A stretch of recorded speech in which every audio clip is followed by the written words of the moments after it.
my partner and I shared a deep moment of affection.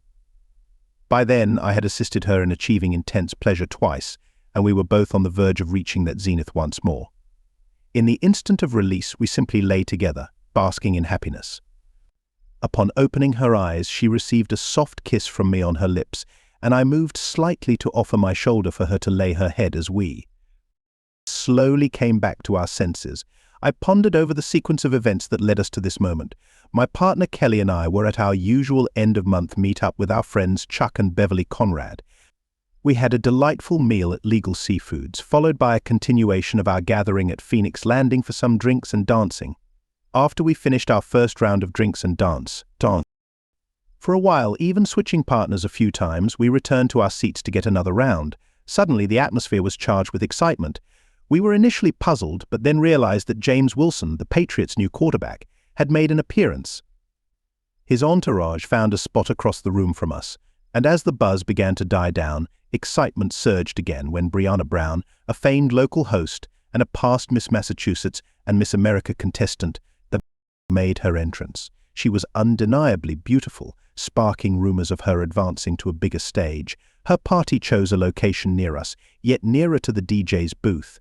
Beverly admired Wilson openly, mentioning she wouldn't mind him staying at her place, a sentiment Kelly agreed with. Chuck looked upset, which led me to attempt to defuse the situation. Need I remind you both that? "You're taken," I said. Beverly lightly scolded me. "Oh, Matt, don't be so serious," with Kelly adding that it was highly improbable anyway. "Even if it were to happen, it's a once-in-a-lifetime chance." "What's the harm in a little fantasy?" she questioned. "Well, the issue is it might lead to the dissolution of a marriage," Chuck countered. "How would you feel if Brianna chose to be with one of us as if that would ever happen?" Kelly said, dismissing the thought with a confident smile, then hinting at the likelihood of such a scenario versus their whims about Wilson. "Chuck and I aren't models, but we're fit, we exercise regularly, are nimble, and take pride in our dance moves, ensuring we don't step on our partner's feet." The atmosphere was nearly restored to its casual mood when Beverly suddenly became animated with excitement, clapping her hands as if to bring Tinker Bell back to life. "He's heading this way," she exclaimed, who I started to ask before looking behind to see Wilson indeed approaching our group, stopping at tables along the way for autographs or pictures.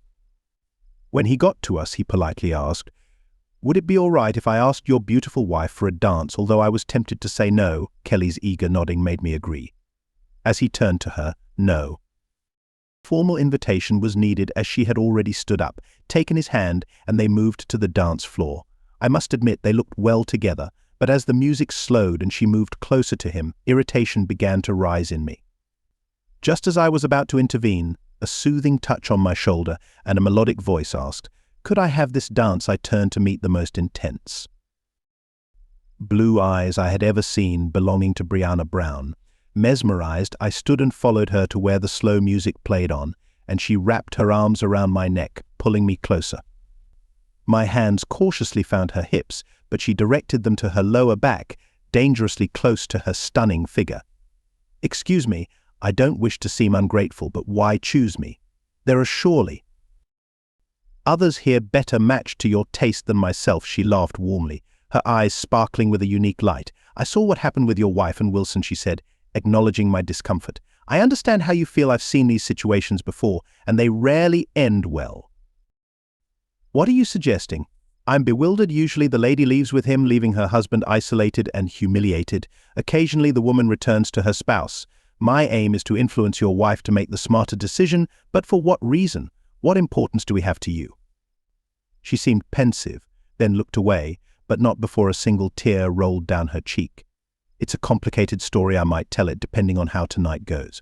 My name's Brian, by the way." I knew it was you. "My name's Matt Semi," I said, her eyebrow raised curiously. "Right, Semi. Seems a bit formal, doesn't it? Why not just Smith?" "Actually, my folks are from England, and they wanted to keep a bit of their tradition." After the music stopped, I walked her back to her seat, thanked her for the dance, and returned to my group. Kelly was there, looking intently. "Ah, the prodigal son returns." "Did. Tanaid. You have a pleasant encounter with the sorceress, excuse me, but how is my dancing with Brianna any more questionable than your dance with Wilson?" "So it's Brianna now, is it? I'm assuming you referred to him as Mr. Wilson, she gave a bashful smile. As you say, she answered as I took my seat. The conversation resumed with Chuck and Beverly, yet the atmosphere was laden with tension. About an hour later, Kelly said she needed the restroom. Unexpectedly, Beverly didn't go with her but said she had to pick something up from the coat check and headed towards the club's exit. Beverly returned shortly, but Kelly did not. As I stood to check on her, Beverly looked worried yet kept quiet. My path to the bathroom took me by Brianna's table, where she stood, stopping me with a touch. "Please, Brianna, I need to find Kelly." "Matt, I doubt they're there." "Wilson and she went to the restroom together, and both haven't returned." "Let's look for them together. I'll check the ladies' room. And you, the men's. Although I'm doubtful they'll be there indeed, my suspicions were slight, and we went back to my spot." Chuck's eyes grew wide at Brianna's arrival, but Beverly appeared even more distressed than earlier. I began, "It seems Kelly has left the premises. Do you know anything?" About this, Chuck's attention flickered from Brianna to Beverly. "Beverly," he pressed. "What did you do?" I bought the coat and gave it to Kelly at the door." "How did you know she would need it?" "Why did she need it?" I inferred it from the way she looked at me. She needed to leave with Wilson. If I hadn't been already standing, I'd have jumped up. "You thought this was a good idea?" "Why?" I asked. "It might be her only chance to be with a real star. Opportunities like that are rare, to be with an actual star." "You'd want to meet a real star, right?" "Come on, Matt, it's nothing." She laughed. I highly doubt that Brianna cut in. I had completely overlooked her presence. "Let's go, Matt," she suggested, grabbing my hand as we headed for the exit. We picked up our coats, and as I helped her with hers, I mentioned, "Thanks for the support. Seems I'm going back to an empty home to await the end of my marriage." "Why assume that?" This was just a pretext for self-importance. "Let's take your car. Why should Kelly be the only one to have a once-in-a-lifetime experience?" I looked at her, expecting a joke, but saw a genuine, bright smile instead. Why not, I thought, lacking any better plans at the moment. So with our arms linked, we walked to the garage and got into my car. "Where to, sweetheart?" I asked, and she directed me to an exclusive residential building. The parking attendant almost turned me away until he saw Brianna and motioned for me to go ahead. Brianna showed me where to park, and we went up to her apartment in the elevator. I was amazed by the luxury of her place, with wall-to-wall windows providing a sweeping view of the city. Brianna nonchalantly threw her coat onto a chair, and I did the same. "Would you like a drink?" Brianna asked. "I'll take whatever you're having," I answered, and she poured us 2 glasses of white wine. She sat on the edge of the couch and signaled for me to join her. As I did, she turned on the remote, and soft music began to play from hidden speakers. As we enjoyed the wine in quiet companionship, my thoughts turned to her intentions. Was it her expectation that we would draw closer? If so, was I prepared to respond in kind? Despite my steadfast adherence to my marital vows, it appeared Kelly didn't share this reverence. Should I then ignore them as Beverly had suggested, seizing this rare moment? Could I let this moment pass? It seemed Brianna was making the decision easier for me as she snuggled up and wrapped her arms around me. There I sat, soaking in the moment and Brianna's enchanting scent, when she grew impatient with my hesitation. Standing up, she prompted me to rise, and we started to dance.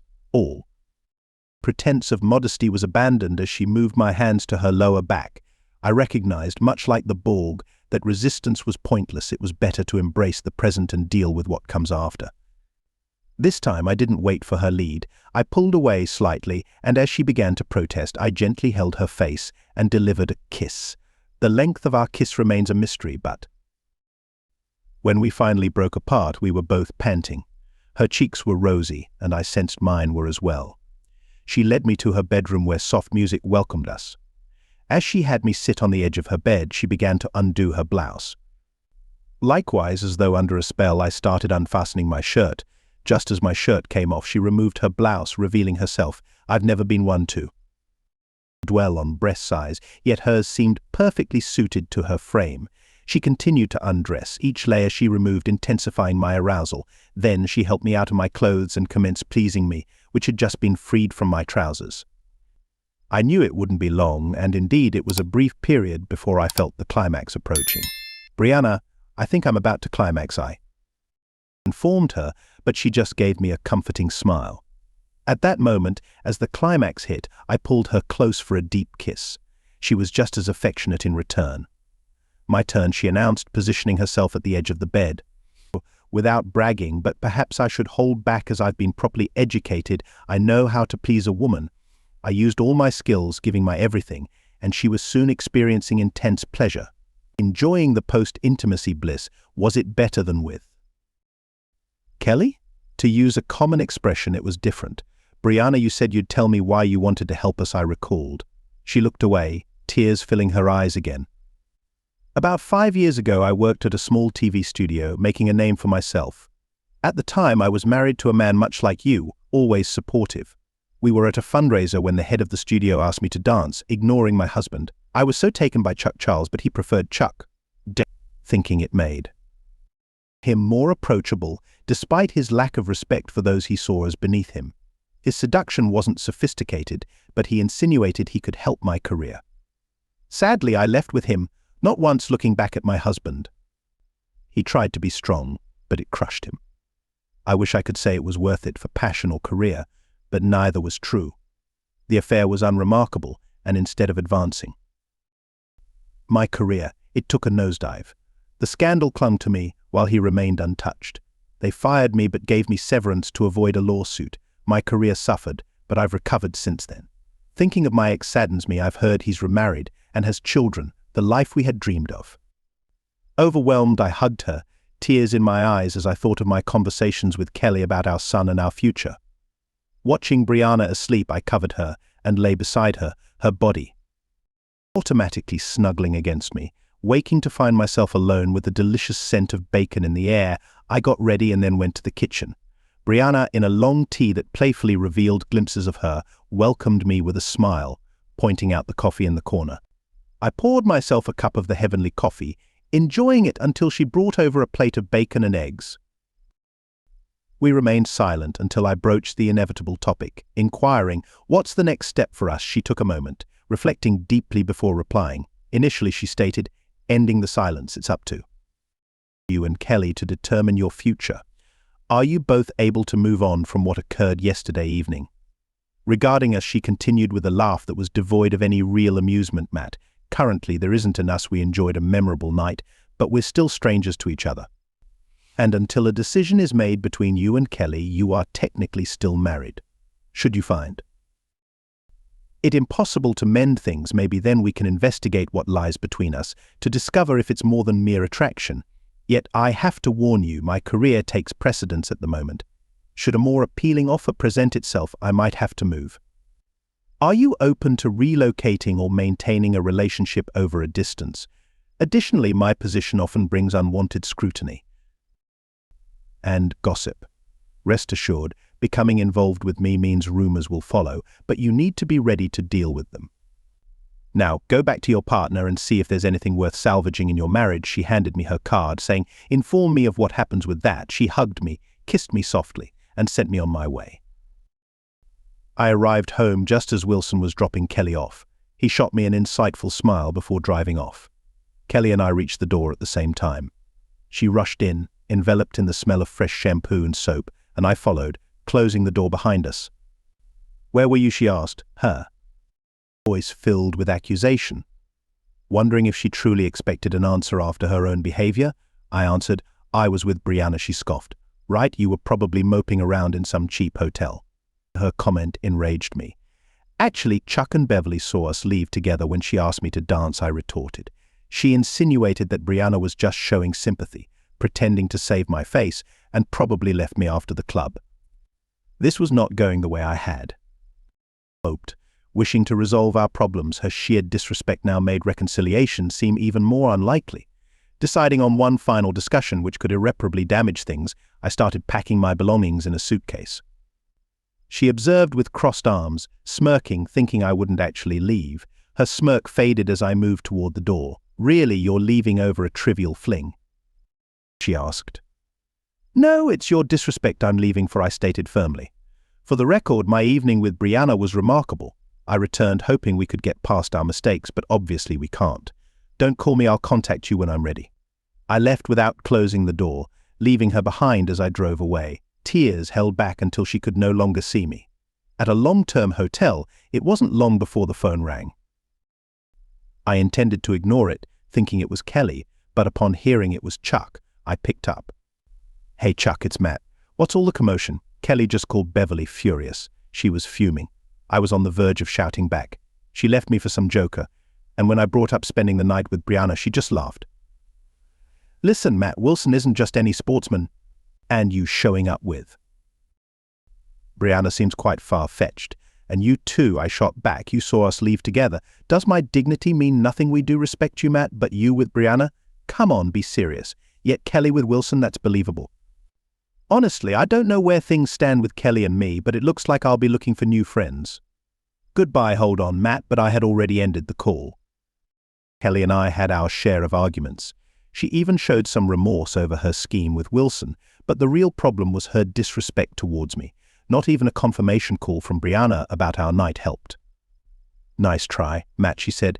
"Thinking I was just Brianna's project of the month, I spent another week at the motel. Brianna and I saw each other a few times, with the motel owners teasing her about her mystery man, which she just shrugged off. The solitude gave me a chance to concentrate on my writing. I often posted stories online, much to Kelly's irritation, a further sign of her disrespect. Brian, on hearing how Kelly ignored my messages and never bothered to read them, insisted she would read them. I hesitated, afraid of more embarrassment. My fears were unfounded. Brianna was supportive and even offered constructive feedback. This was the turning point when everything started to shift, and I began the process of divorce. Kelly was taken aback. "You're not seriously ending our marriage over my brief mistake with Wilson, are you?" "No, it's not just that, but the fact that you see my humiliation as trivial really explains why I'm seeking a divorce. You don't respect me, and I suspect you never did. You don't believe Brian could find me appealing, nor do you appreciate my writing, which you dismiss without giving it a chance.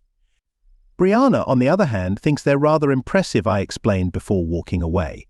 Kelly struggled with the divorce, though the reason wasn't clear. Maybe she just hated the idea of losing something.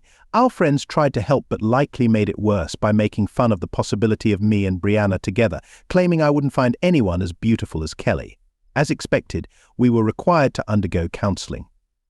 I wasn't petty like texting during sessions, but I clearly showed my disinterest in remaining Kelly's husband. Eventually, the counselor relented and recommended that the divorce proceed, with Kelly tearfully agreeing. Being a dad on weekends was tough, but my son and I gave it our all.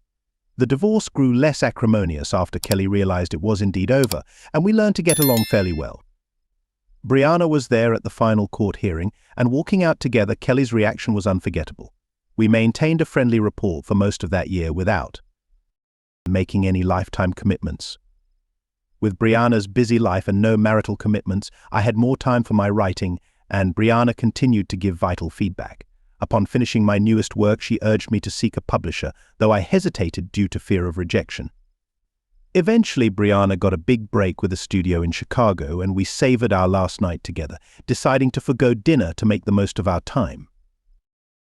Our connection was not solely based on romantic moments. We likely spent more time embracing, sharing our feelings, dreams, and visions for what lay ahead. After she fell asleep, I got up to fine-tune my story a bit, then returned to bed to snuggle, feeling her pull me closer as I awoke. Waking up, she was already out of bed, prompting me to quickly shower. Passing my desk, I noticed my laptop was open, though I was sure I had closed it the night before. Dismissing it, I went to the kitchen where Brianna was preparing breakfast. Coming up behind her, I hugged her and kissed her neck. She turned, kissed me back, and said, "Breakfast will be ready soon. Want some coffee at your service," I responded, making a flourish as I poured the coffee and set our cups on the table. Unfortunately, we barely touched our food, just pushing it around our plates while exchanging glances. Soon it was time to clean up so I could leave, and Brianna could finish preparing for her departure. We had already packed most of her things in the car, and the movers came to take the rest. I grabbed my laptop, shared a final hug and kiss with Brianna, and we parted with hopeful promises to stay in touch. I gave myself a few weeks to grieve our separation before gradually starting to date again, carefully avoiding places where I might run into Kelly or our shared friends, though I occasionally saw them from a distance. One day, sorting through my mail, I found an envelope from Battles Publishing. Curiously, I put it aside to finish looking through my other mail. Later, coffee in hand, I opened the envelope in the kitchen. Dear Mr. Smith, we've received your manuscript and are considering it for publication. We'd appreciate it if you could contact us as soon as possible to arrange a meeting. Yours truly, Melanie Wilson, Associate Editor. What the? I had never sent my story to anyone. Then it hit me, the laptop, which I remembered shutting but had found open that day. Brianna had replicated the document and distributed it without letting me know. I found myself caught in a mix of irritation and thankfulness. She had acted without my consent, yet a publishing house had taken an interest in my manuscript. In a quest for understated retaliation, I chose to remain silent. Doubtful of her network, my aim was to ensure she remained uninformed until I deemed it appropriate. MS. Wilson and I swiftly concurred on the conditions, though I had to contain my enthusiasm until the manuscript had undergone editorial scrutiny. Confronted with a manuscript more adorned in corrections than in its initial print, I accepted the feedback with humility, recognizing the validity of her criticisms more times than not. Following numerous rounds of revision, we were set for publication. I kept Brianna in the dark about these developments, even though our paths had crossed several times since the notification arrived. Being in Chicago for a book signing, I extended an invitation to Brianna. She welcomed me with a warm hug and peck on the cheek upon seeing me. "Oh, Matt, it's so delightful to reconnect. What's the occasion for your visit to Chicago, work or leisure?" "A bit of both," I hinted back, echoing her light-heartedness. Her eyes widened at the sight of the limousine. "Seems like you're doing quite well," she remarked. "You could say that," I replied. "Since this is your territory, how about you choose the dining spot?" She directed the driver, and we set off. Despite lacking a reservation, our recognition ensured we were seated promptly. "So, Matt, what brings you to Chicago?" Her curiosity was palpable. It's a surprise I playfully held back, causing her to feign disappointment. The dinner was delightful, yet we skipped dessert. "How about we head to my place afterward?" she hinted, with a hint of flirtation. "I have some errands to wrap up first. Care to join? It won't be dull," I suggested. Though slightly. Disheartened and puzzled, she consented with a nod. Arriving at my hotel, the chauffeur assisted Brianna out, and I followed, leading her into the lobby and then to the escalator to the book signing on the second floor. It was impossible to miss the poster adorned with my photo. She embraced me tightly. "Matt, you've made it. I was confident you'd do great. A little help went a long way," I acknowledged with a grin. "I don't understand what you mean, Matt. Don't underestimate your achievement," Brianna countered. "I never submitted my manuscript, and no one else could have accessed my computer. You're not cut out to be a burglar. You left your computer open. I was the one who closed it that night." She blushed deeply. "I'm not angry, Brianna. I would have never had the courage to send my work. Your belief in me exceeded my own. I'm eternally grateful. No thanks needed, Matt. Just seeing you succeed is my joy." Just then, a publishing house representative approached to inform me it was time for the contract signing. I quickly gave Brianna a peck on the cheek and joined the representative at the signing table. Watching Brianna from the distance, smiling as a line formed for book signings, her smile faded slightly as several women took selfies with me and kissed my cheek. I simply smiled, shrugged it off, and felt relieved to see her smile return. After the event, I approached Brianna with a meaningful kiss, compensating for the earlier light ones. "Shall we continue this celebration at my place?" "Tempting, but my room is just upstairs. Besides, the limousine driver has been sent away lacking confidence." She joked with a wide smile, and we headed to my room. Our night was spent rekindling old flames, followed by a peaceful sleep and breakfast in bed.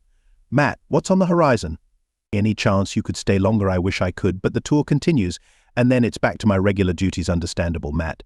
But let's not lose contact. I value our moments together deeply." And that's precisely what occurred. We maintained our connection via discussions, messaging, electronic mails, and telephonic conversations, utilizing any communication method at our disposal. My publisher showed interest in publishing another book from me, and I invested all my free time into writing it. Once it was complete, I called Brianna. "Hey, Matt, it's so good to hear from you again." "The feeling's mutual, Brianna. I have some thrilling news. I've authored a new book that's wonderful to hear. when can I dive into your latest masterpiece? It's going to be a bit of a wait. I've just sent off the first draft, but there's more. If this one's a hit, they're considering a deal for another 3 books. It means I might be able to quit my day job and dedicate myself to writing full-time. That's amazing, Matt. I've always believed in your potential, truly it is. Your encouragement has been pivotal. Without it, I'd likely still be writing just for my own eyes. Don't think like that, Matt. Your talent is undeniable. It was destined to be recognized, maybe, but there are so many talented people who never get such a chance. Without you sending my manuscript, I might not have had the courage to do it on my own. Our conversation lingered, but eventually she saw my perspective, whether it was the experience gained from my first publication or a boost in confidence. The revision process went smoothly, and the book was quickly finalized for release. My vacation was mostly consumed by the tour for my first book, requiring me to request unpaid time off and plan my visit to Chicago over an entire weekend. Opting against a hotel, I spent the weekend at Brianna's. I was constantly captivated by Brianna's impressive physique, wondering about her interest in me until I finally addressed my confusion. God, Matt, I adore you, but sometimes you men just don't get it. She then fell silent. The word love had never been earnestly exchanged between us before. Honestly, Matt, she continued, I can appreciate someone's physical attractiveness as much as the next person, but love is about seeing beyond the physical. Sure, you're attractive, but it's who you are on the inside that truly makes you stand out. Despite everything Kelly put you through, I practically had to convince you to come closer. What could I say? She was right, and I was oblivious. I apologize, Brianna. I'm not sure why I behaved that way. Maybe I don't value myself highly enough. Perhaps Kelly has affected my self-worth, but I shouldn't have projected that onto you. It's okay, Matt, I understand. Just continue to be the kind and compassionate man you are, and you'll never have to doubt my feelings for you. She reaffirmed her love for me once again, and I hadn't responded in kind. Yet, as the insightful person she is, I think she was aware. Still, I couldn't leave such a significant sentiment unacknowledged. I love you too, Brianna, I know, silly, she said with a smile and kissed me fervently. The remainder of our trip, like the success of my book, went splendidly. Upon returning, I requested Brianna to extend her stay. We revisited many places and friends, surprised to find us still together. Some recognized her from her occasional television reports, and I occasionally received nods for my literature. Now and then, we'd run into someone from our old job, but I felt no need to boast about our personal or professional successes. They appeared hesitant to approach us, though Kelly seemed more disgruntled than reserved. Indeed, life is too short to waste on those who do not merit it. Our first couple of nights were filled with intense passion, but I had something else in mind for our last night. I took her to the most romantic restaurant in town, where we whispered endearments, yet it was a typical evening. No, I didn't plan an elaborate proposal at the diner. I foresaw significant discussions ahead and preferred a more private ambience. Where do we dance tonight, Matt? Actually, I was thinking we could just head home tonight, if you're okay with that. Sure, Matt, she said, unaware of my plans. After we arrived home, I took care of our coats and asked her to have a seat while I got the wine. Settling down, I proposed a toast. Here's to love and friendship, I declared. To love and friendship, she repeated, and our glasses clinked. I observed Brianna as she sipped her wine, then abruptly stood up, nearly swallowing the ring I had sneakily placed in her glass. Is this? She began. I stood before her, grasping her hands. Indeed, Brianna, it is. Words fail me when I try to describe the impact you've had on my existence. I envision you as a permanent fixture in my life. Will you accept my proposal? Oh, Matt, you can't imagine how eagerly I've awaited to respond affirmatively. However, as I've previously indicated, my profession takes precedence. Should an exceptional opportunity present itself, I am inclined to seize it. That won't be necessary, I reassured her. My most recent publication was successful enough that a publisher has proposed a contract for 3 books, providing an advance that enables me to dedicate myself to writing.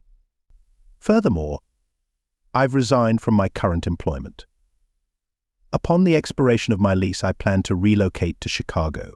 With your consent, I wish for our paths to merge. Overwhelmed, she then hugged me. Yes, I will marry you. Our wedding was simple and intimate. My family, including my son Danny and Brianna's relatives, along with her sister, were in attendance. We spent the following Saturday with my family, visiting as many attractions as time would allow, and Bana employed her skills as a meteorologist to guarantee a sunny day for our wedding by the lake. After parting with heartfelt tears, we departed for our honeymoon in Barbados. It would be idyllic to say we lived happily ever after, and to a great extent we did. Nonetheless, too driven.